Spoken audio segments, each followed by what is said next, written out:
Hi, welcome to Observations. I'm host John Walsh, publisher of the Palm Coast and Ormond Beach Observer community newspapers. Observations is a collection of podcasts and videos of conversations with neighbors, community partners, elected officials, and friends about local issues that are taking place in many communities. Hi, welcome to Observations. My name is John Walsh. Today we have guests, Michael Chiumento and Alex Ustilovsky. The subject that we're going to be talking about today is Lakeview Estates, a development opportunity located in the Matanzas Woods neighborhood of Palm Coast. Matanzas Woods itself has quite a history. If I recall correctly, 1985, the golf course opened. That is correct. And it was one of, I think, four municipal courses, semi-private, semi-public. Palm Harbor, Pine Lakes, Cypress Knoll, and Matanzas Woods. 2007, the golf course closed. Correct. Golf is an interesting sport, taking not a very robust direction at this point. So, you guys come to town. Alex came to town in what'd you say, Alex? 2010. 2011, and you find the development development industry exciting and rewarding here in Palm Coast. Oh, absolutely. I'm big believer in this area and growing of Palm Coast. What was your first project here in Flagler County in Palm Coast? First real development was American Village, which is 55 plus community in P section of Preacher Drive. It's 141 units, when this property became available, we believed that there is a big opportunity for the community and for the city to create something nice, something right, something good for everybody who involved and live here. I'm just curious as to, not being in your industry and not understanding, how it works. But if I vision a golf course and the community of Matanzas or the neighborhood of Matanzas built around that golf course, how does it work that you're going to add additional development into that neighborhood? I just have these visions of fairways and long, skinny streets and houses. There are several aspects of that property and opportunity.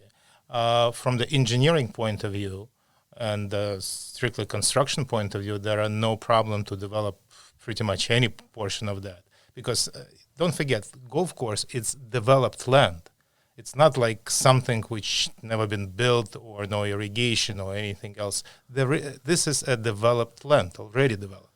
To look at this opportunity like a partnership, to make a win-win situation for everyone.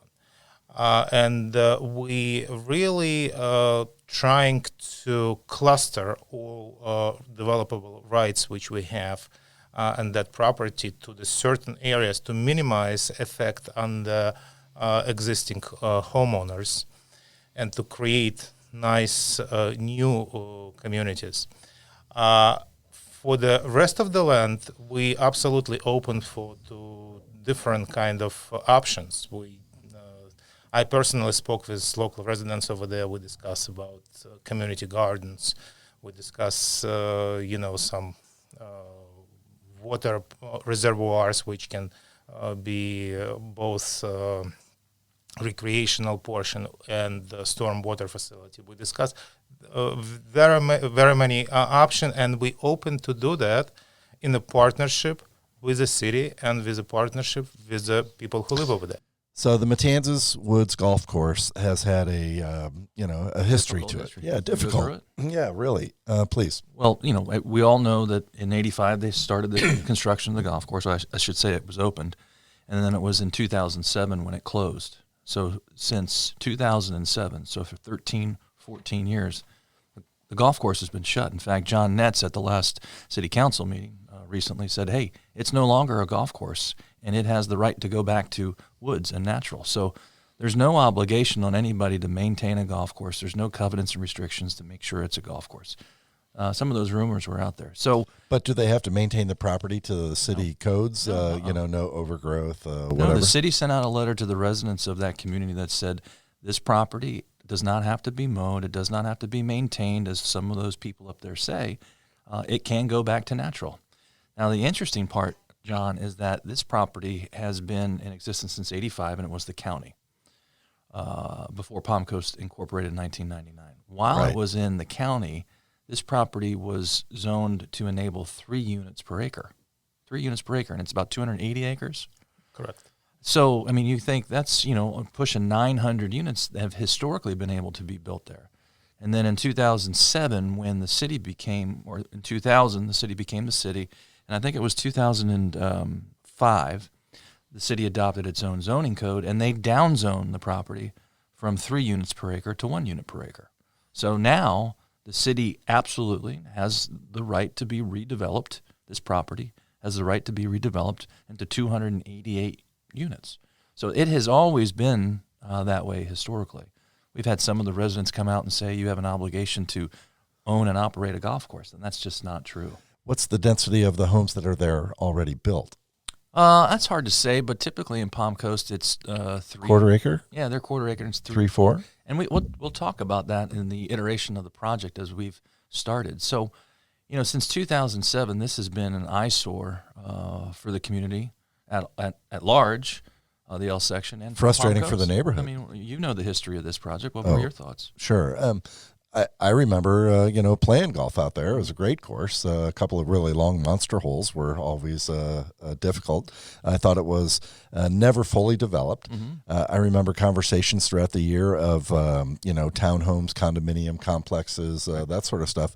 And very typical, anytime there's an opportunity to grow, units and residential in the neighborhoods, there's a lot of pushback.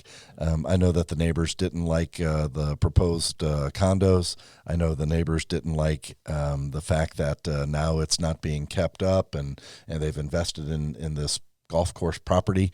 Well, it's no one's fault that golf is not a viable use for that property anymore. And so since 2007, the golf course has been defunct. And, the ownership group, when we started looking at this in 2018, in the fall of 2018, the city was involved in 2 lawsuits over this piece of property because of the prior owners, right? They wouldn't maintain it. There were disrepair. There were homeless living on there. So it was operating as a golf course, and then it shut down, but they still had obligations to at that point in maintain time, the right, property. And there's reasons for it. Yeah, you're absolutely right. And so, we found the property, and first thing we did is we went to the city of Palm Coast and said, hey, you're involved in 2 lawsuits, a bankruptcy and a foreclosure. I mean, they were spending, I think at the end of the day, it was $50,000, $60,000 in legal fees. So we met with city staff at that time and their legal counsel and said, we have an interest in taking this property, but it has a lot of problems apparently. It's under lawsuit. And at that point, this is December of 2018. And we said, what would you guys like to see? And we began to have a dialogue, like as Alex said, of a public-private partnership. I mean, there are miles and miles of golf cart paths that could be converted into bike paths. The city did not want to turn this into a park.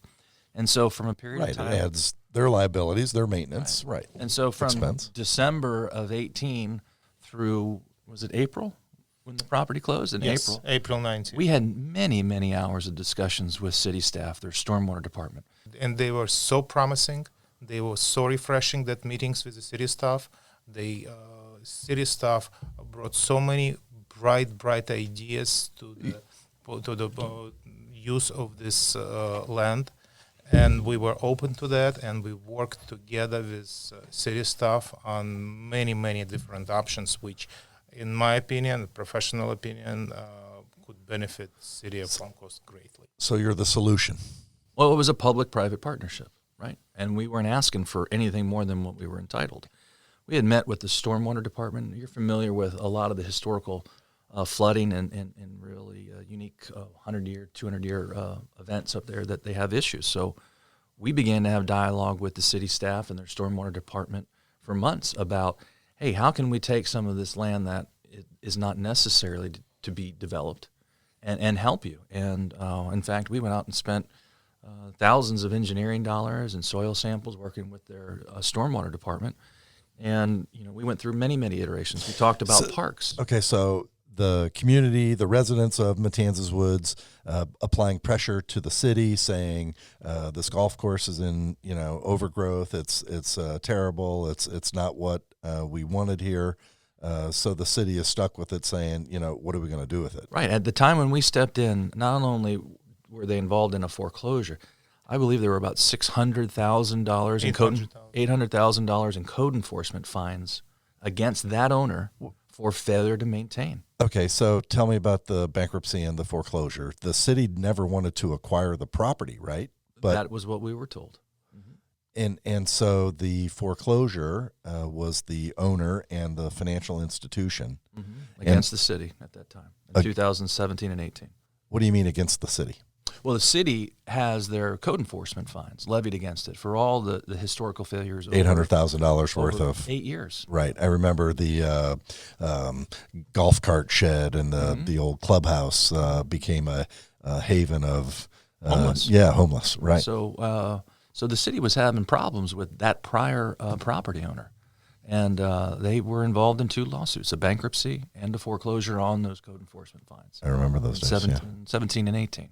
And fast forward, as soon as we acquired that property, first thing which we did, we fixed all the violations. We removed that abandoned property, we demolished them, and pretty much worked on all existing violations at that time. Right. We had worked for probably 2 months. Yep. With Barbara Grossman at the city on how the city needed these issues in the building department. And we had meetings on site. The one where we went out there and we met their entire staff on site.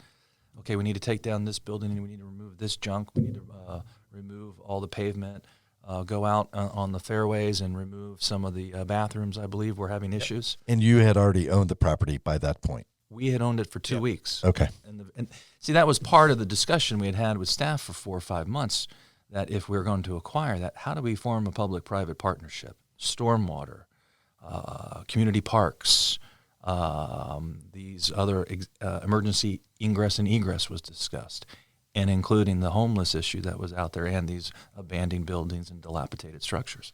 So from December until we closed in April and did all the demolition in May, it was wonderful discussions. In fact, you can see on this 828 drawing where we were with the city.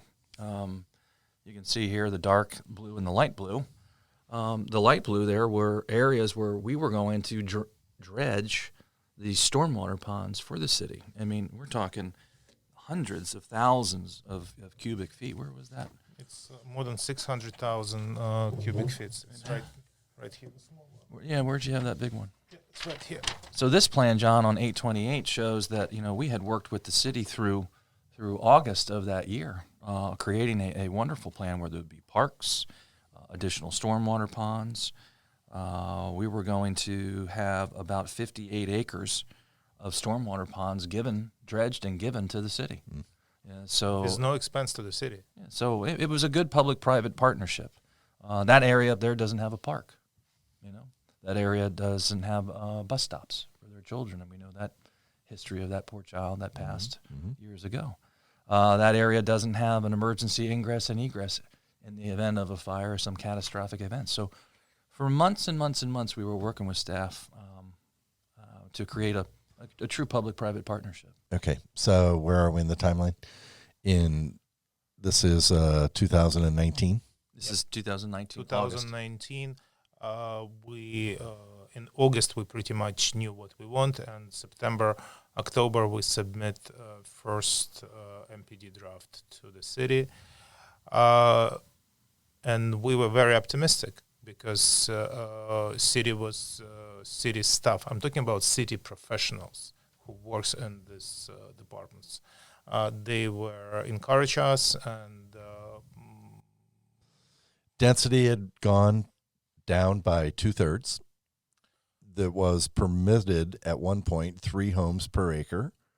Right. Well, it was 3 units per acre. Now it's 1. When the city became the city, they downzoned it. So it wasn't the city that at this point didn't take action to downzone. It was just entitled for 1 unit per acre, and we bought it at 1 unit per acre. We didn't expect anything. No. We didn't push for more than and we're still not asking for more. And correct. So this takes us through August. So from December through August, our experts and the city's experts, their stormwater team, their parks and rec, their planners, their engineers, our similar situated professionals all worked on this plan, 828. And at that point in time, we felt comfortable that we were in agreement on a public-private partnership, and we made application in, I think it was September of 2019. September, October. October. We made application in October of 2019. So, in our planning during that period, the city has in their land development code a regulation to cluster homes and to be sensitive to those living on a golf course to protect their views. Okay, so let me back up just a little bit. That it's 288 acres, so permissible is 288 units. 280. I'm sorry? 280. 280. That doesn't mean that every acre is going to have one house. Correct. So you could still put quarter-acre lots and put 4 homes in that acre, but the overall 280 acres, 280 units. Oh, yeah. If you see from our plan of August 28th, 2019, most of the land, most of the 288 acres or 280 acres was preserved, whether it was in ponds or trees and conservation easements. We had worked with the city, and we had clustered the development in areas that were open. And also part of that, the city in their land development code has a requirement to be sensitive to people's views on the golf course. And that was put in years and years ago. Okay, so you knew that. Yeah, we knew that, and our plans were dealing with that. So, one of the issues, though, is that requirement is very vague. What does it mean when you have to address the views of people so that they're not adversely affected? Well, staff understands, and if you pull parts from their planning board meeting, it's undefined, and it's a policy issue for the city council. And so we worked with them. Remember, as Mr. Nett said, this is no longer a golf course, and it will grow back to a forest. So, the people that live on some of these holes, assert that they have some expectations of either a golf course or golf course views, and that's just not what the law says. But the code does provide that we have to address their views. So in addressing their views, you can see on all our plans, we're limiting development in their view. And what does that mean? And everybody has their own opinion as to what my view is. And that's part of the art and nuance of going back and forth with the city and the city staff. So we had come to a pretty good agreement with the city staff through the time we made application in October. We were sensitive, and we are still sensitive to demand or to what people who lives over there expect. As a consumer, the product that you're building, it goes both ways. The existing guy doesn't want to have his view horrible, but the new guy doesn't want the ugly view of the old home there either. Does that, you know what I'm trying to say? That's little bit different. First of all, operate in words like Fairview or Hole Golf. It's not there anymore. The question is what is and what could be. The simplest option, do nothing and just to get that property back to the natural, which means overgrown. But then the city still has issues for stormwater management and flooding that sort of thing? That's the most frustrating part. After spending thousands and thousands of dollars and months of the work, engineering work and everything else, city said, we have no issue over there with stormwater. We have no problem. We don't need extra capacity. We said, how come? That's really the biggest issue. I personally went over there. I worked for days and spoke with different people who lived over there. I knocked the door, and or whoever I saw over there personal, I started conversation with people. They have a big issue, and I know, and everybody knows that. All of a sudden, after 5 months of work together and spending our money mostly, they said, no, we have no issue. And you know what is really interesting? A couple of months ago, they doing their own project right there to create stormwater facility for the money which city spends on the city's land, and it's all in one location, and it's about 4 times smaller than we offer it all over the neighborhood for our money. You know, it's just ridiculous what's going on. It's just absolutely. You're familiar with that? I'm getting a little confused. The new project, right? Right. So we had designed all these stormwater. I'm going to call it the Drummond. Is that what it's called? What, Jeff Drummond's property at one point? No, Is that what you're talking it's about? right. That's here. Drummond's was over here. Okay. So, you know, this plan, we're working with the city. We had in our PUD that we were going to dredge the ponds for them. And then sometime in October, November, after we made application, the city came back and says, oh, we don't need any more stormwater. We're fine. And we thought, well, I don't know of anything that had happened, but stormwater and flooding continued to happen. In fact, it happened about 4 or 5 months ago. They had a lot of flooding. And so just recently, the city proposes to construct 20-something acres of a pond in the back of people's yards and put a park with no parking. And we thought to ourselves, well, that's very interesting. What happened to our public-private partnership where we were going to give them this land, we were going to dredge their lakes for them and provide them with multiple times the amount of storage? And we just don't have an answer to that yet. So that's the stormwater.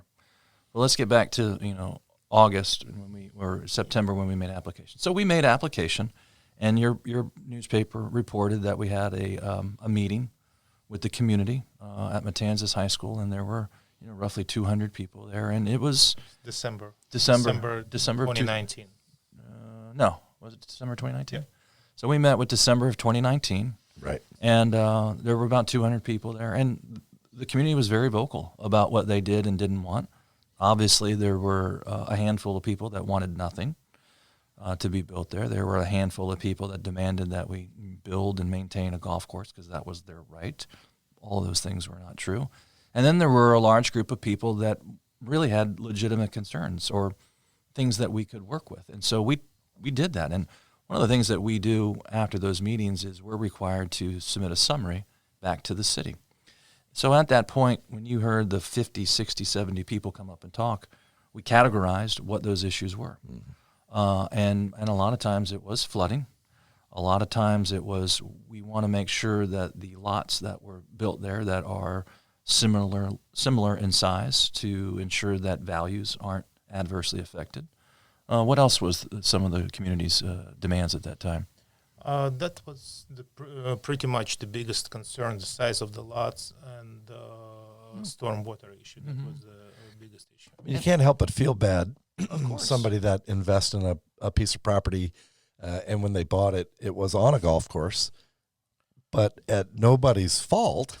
I know. Here's an interesting fact about that. We did the research. So on 2 of the tracks that were asked for development, tract 1 and tract 3, we went back and we looked at every house that was on the old golf course, now defunct, right? And there's about 140 of them. 46 of those people, meaning the balance of them, I'm sorry, it wasn't 140. So we looked at and there were about 110 people who live on those 2 tracks. Of those 110, about 46 of those people had purchased on the golf course before it went defunct. So after 2007, after it went defunct, almost 60% of the people had purchased their properties on a golf course that they knew was defunct at that time. And of those 60-something%, half of them had purchased after 2014, meaning they had purchased on these areas 7 years after the golf course has closed. So there's a lot of things that we need the community to understand the true facts so that we can then get to a point where we can maybe make something that's great for the community. The fact that the golf course closed in 2007, that's a long time ago. That's 16, 17 years now. Yeah. And so everybody that bought since then knew what they were getting. We'll just say the facts are the facts. After that meeting, we have to go back and put that summary together, and we categorize the needs of the community. So many of them was values, which equated to lot sizes. Obviously, they didn't want lot sizes that were much smaller than what was out there. They were looking for amenities, parks and recreation. And remember, we have miles and miles of abandoned golf cart paths could be turned into trails. They would like a park out there. Some were looking for bus stops. Some were looking for an emergency egress. Kayak launch. Amenities. So at that meeting, I know it was very vocal and it was very loud, but, when you've been doing this long enough, there's some good that comes out of those. We learned a lot from the community. And so after the December meeting, guess what we did? We went back to the drawing board, okay? And we amended our plan, and we sat with our planners, and we sat with the City of Palm Coast staff, the same people that we had been talking to for well over a year about this property. And we were working well, wouldn't you say? Oh, absolutely. We were coming up with some creative solutions. We addressed most of the comments from the neighbors, especially for changing the size of the proposed lots. So there are 10 tracks in the proposed development. Correct. How many are you aligned with staff of the 10 tracks? So I'm guessing some of them don't have issue. All depends on the timeline which we're talking about. If we're talking about December 19, January 2020, we were pretty much on the same page with city staff, with city professionals on all the tracks. Right, and that's what this drawing 82819 is. I see. So this was a collaborative. Correct. Absolutely. Yes, absolutely. The city professionals were very receptive, and a lot of ideas came. Actually, most of these ideas came from the city professionals. And you made it work. Yep. In your plans. Yep. And that's what a public-private partnership does. In order to create a really good development, owners have to understand that there's got to be good for the community, and we can get back into some of those details. So, and something happened in February. Well, we did. We went back to the drawing board, and you can see by this plan, 11/22. January of 22nd of 2020, we submitted a plan with staff, and we reviewed it, and we addressed some of those issues that the people had. If you notice in this section 3, the difference between the two was we went to much larger lot sizes. I mean, we have lots there that are 60, 70 feet wide by 120, 200 feet deep. So 12,000 square foot plus lots, consistent with the adjacent lots. We went back and, as you might have seen on our social media, we had drone footage and we did surveys of the land. And on this track and other tracks, we committed to not taking down any existing trees. So the people's view, remember, not of a golf course, because the golf course has now been gone for 17 years. Doesn't exist. But their view of the forest, their view of the trees, their view of the existing lakes wouldn't change. And that's what this plan shows, and we worked hard with staff to do that. And again, this is an iteration of a plan that we worked with the city staff.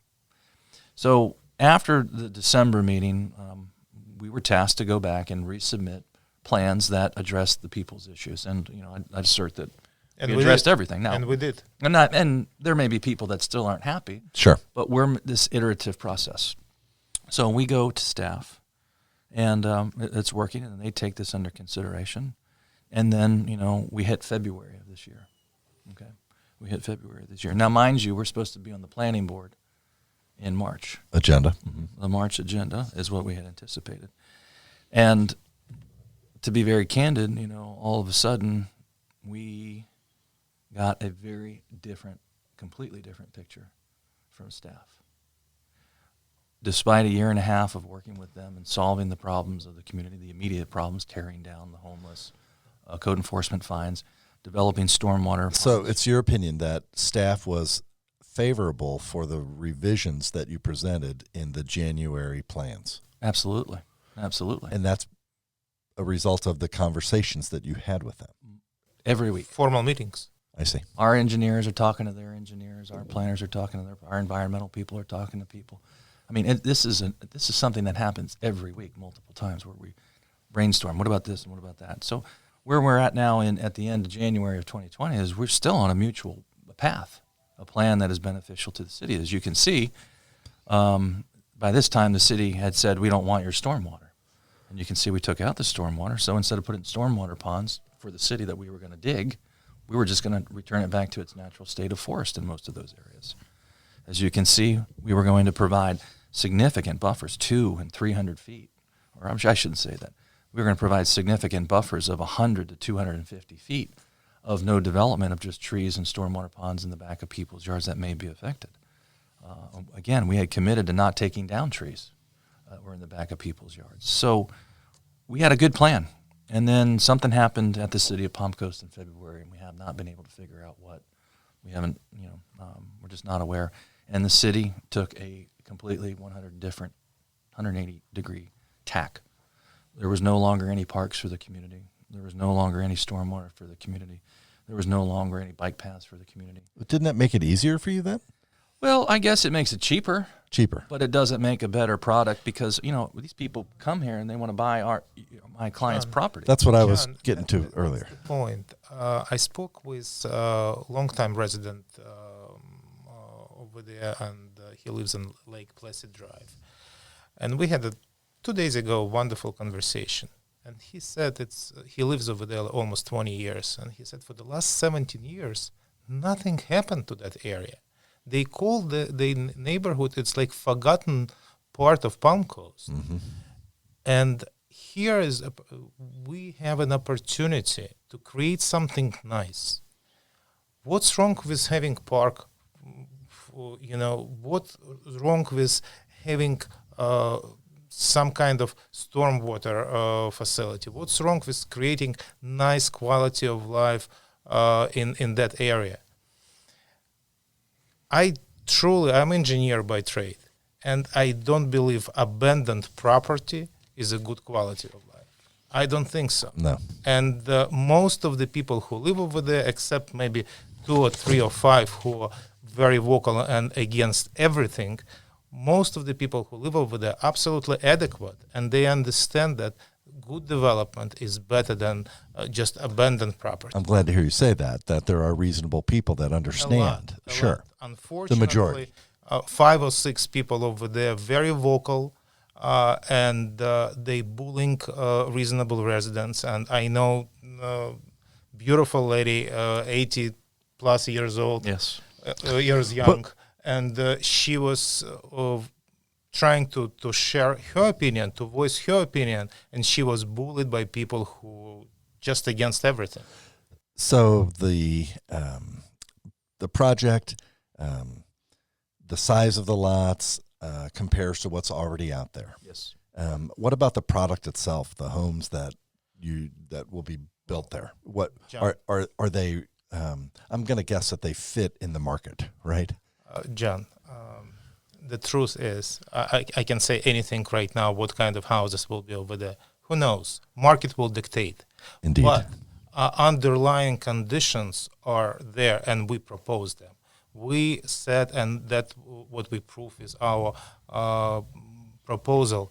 All zonings, if it's a SFR2 zoning, all lots next to it, we're going to build SFR2 zoning. If it's SFR1, it will be SFR1. And nowhere we changing our product different than it's a next door product. Talking about the end houses, as of right now, we just got a letter from very good, very respected broker in the community, and he said if we're gonna build houses over there, single-family houses in that area on the lots which we proposed, at least $300,000-$400,000 the range for the price of the house. Got that letter. Yeah, so we have a broker's opinion that runs a very large house And that these homes will be valued at minimum of $330,000 to $400,000 plus, depending upon the amenities that the individual homeowner puts in. Well, we know in our community, and we're not unique, anytime that there's an opportunity for development, for growth, there are protesters. The protests seem to be, common, whether it's one house, 500 houses, or 4,000 homes. You're enhancing the environment. You're not insulting it. You're not gonna, increase crime. You have to deal with all of the other impact. And we're providing solutions to the community. We had proposed to provide solutions to the community's demands, not only at that meeting, but they have their own social media group that we watch, and we know what they're talking about. There's groups of people up there that says if there's ever a fire here or an emergency evacuation, there's no way to get out. We had proposed that. That has been taken off the table. So let's get to, we were on that point, and then somehow in February of 2020, remember, this is a year and a half now, talking with the city, brainstorming as we just went through. This is what we get back. We get no development on one track. Now, just in a matter of 3 weeks. Now there's no development on track 3. And this is what's interesting. And now administration has said there's no development above these lines. Now what's the purpose of So the city moved the goalpost, saying what we had talked about up until this point, we're not going to do. We've changed our minds, and now this is what they're asking you to conform to. This drawing right here and says that no development will happen in these areas now. They didn't want any parks. They had taken away the stormwater drainage. They had taken away the rails to trails issues. So the net result to you is fewer units. Not necessarily. Not necessarily. Well, I was wondering that. That's the saddest part of this response from the city. We can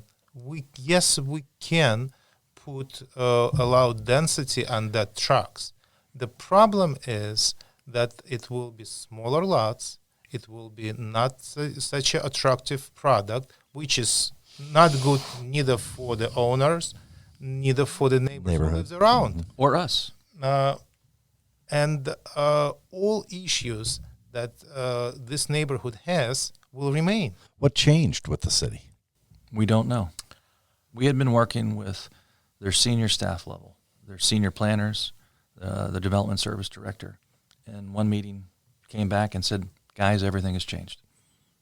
And, we can draw our conclusions, and without, pointing fingers, city staff's position went in a totally different direction, and in my personal opinion, was not for the benefit of the community, but maybe for the benefit of a couple of squeaky wheels.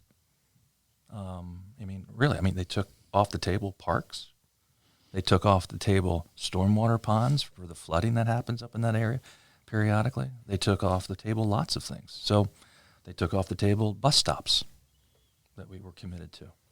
Why, I don't know. Why would they take them off? It does make it less expensive for you to develop without those. Is that correct? Absolutely. I told you, John, Palm Coast is the place where I live right now. I have one development. This is another. I have third development on the way. I would like to build reputation. And reputation you can build only when you have a good product. Right. This is not the good product what city proposed. And if my name affiliated not a good product, it's not in the best interest of mine or people who live over there or city of Palm Coast. Alex, you are an exception to the majority of the people that move here. Most of the people that moved here wanted to be the last ones to move here, close the door behind them. But you shared with me earlier that you fell in love with the area. You visited a friend. You stayed. Conversations that you shared that you had with your family, your wife. You extended your stay, and then all of a sudden here you are. And 9 years later, I'm still here. And 9 years later, here you are trying to make it a better place to live. So I just, I don't understand where we are here. You know? That's part of what we have. So that was February of this year, of 2020, and then COVID hit. And it wasn't until September 30th that we were able to get in front of the planning board. So in anticipation of a large crowd, they had the planning board meeting at the community center. And, cut to the chase, there were 16 people that spoke against the project. And that was it. Now, if you go back, several for there were, and even those people that spoke, I shouldn't say spoke against it, but raised concerns about the project, also raised, good things that had happened, things that we had changed the lot sizes from small to big, larger than the adjacent properties in some cases. And so, if you go back and look at that, there was, soft support from some people that spoke. The planning board, I think, was impressed with our proposal because we didn't back down from our proposal of providing all these amenities for the community in our development plan. And, there were lots of interesting comments from the planning board that would suggest to most that they were interested in seeing something in between where we were and where city staff was, where city staff said no. And so, wisely, the planning board passed a motion that said, hey, city staff, property owner, you're close, go back and see what you can do that benefits the community. Go back and, essentially negotiate something towards the middle. And that's where we left planning board. And that's when it got even more difficult because when we sat down with city staff, the first response is, we're not negotiating. And if you go look at the second planning board meeting, you can see their justification for that. And it created a real difficult situation, I think, for the planning board that knows that this property is legally entitled to be developed, but wants a quality development. And so, staff has just taken a position. Again, why, I don't know. They've given me their opinions, but we'll let them speak for themselves. So what's next? So next is we're on the city council for January 5th. At 6 o'clock p.m., where we will, show city council. Ask them to approve plan. Mm-hmm. Well, interesting enough, since I can speak freely, right? Since we're not able to negotiate, be creative, work, revive that public-private partnership that we had for a year and a half, we're not able to try to come up with something good. So we're going to have to do that with city council. So we've presented another iteration of a plan, and we're just going to tell city council that we want to give you parks. We want to give you stormwater. We want to give you trails. We want to give you a bus stop. We want to solve some of the community's and provide them with some of the community's wishes. The planning board approved some of these parcels for development, and some of them they went with city staff. So that's where we're at now, and we'll have a presentation on the 5th.